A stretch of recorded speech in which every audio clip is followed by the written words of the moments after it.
Hi, this is Christiana from the Historical Museum at Fort Missoula. If you clicked on this video, you might have received an activity kit from the food bank from Empower Place today, celebrating Women's History Month, which is wrapping up at the end of March, and teaching you a little bit about making a banner or a sash that you could wear to express yourself, much like the suffragists did when they were fighting for the right to vote for women.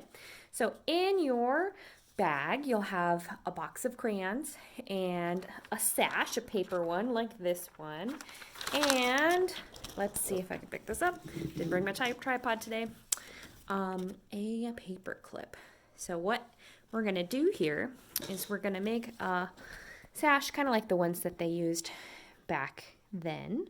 And let's see if I can find one for you. So in our voting display, you can see this doll based on a suffragist with a big sign, a big placard that she was carrying. But then you can see on her that yellow ribbon that says Votes for Women. And we've got a cute little doll up here too that has another one that says Votes for Ribbon, Votes for Women.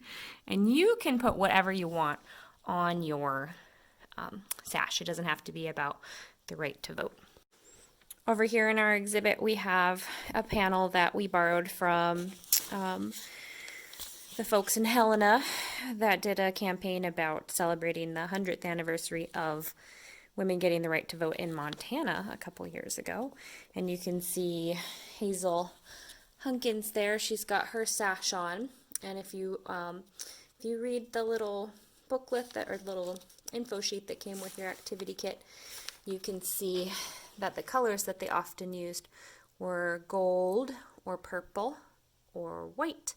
And those all had special meanings, symbolizing light for the gold and, let's see, loyalty for the purple and purity for the white. You can see these ladies are out there in front of, looks like they're in front of the White House, I believe. And yep, they've got a note there for the president. How long must we wait? Must women wait for liberty? Now it's your turn to decide what to put on your sash. You might notice when you pick it up that one side's a little shinier and one side's a little rougher. Probably easier to color on the rough side, but you can experiment depending on what you have at home. And you can draw flowers or stars, or if you have stickers, you can put those on there too. You can think about things that are important to you. Maybe you want pizza for breakfast every day, or maybe you want 4-day weekends, or maybe you want everybody to be kind to animals. Whatever it is that you feel strongly about, hopefully a nice thing, you can put on your sash there.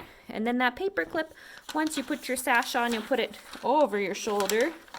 I really needed my tripod today.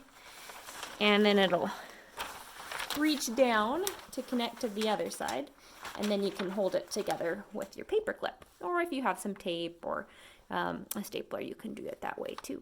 So I'd love to see what you guys come up with. Have a grown-up post it on Facebook or email me through the museum, and I hope you have a great rest of your March and a great April.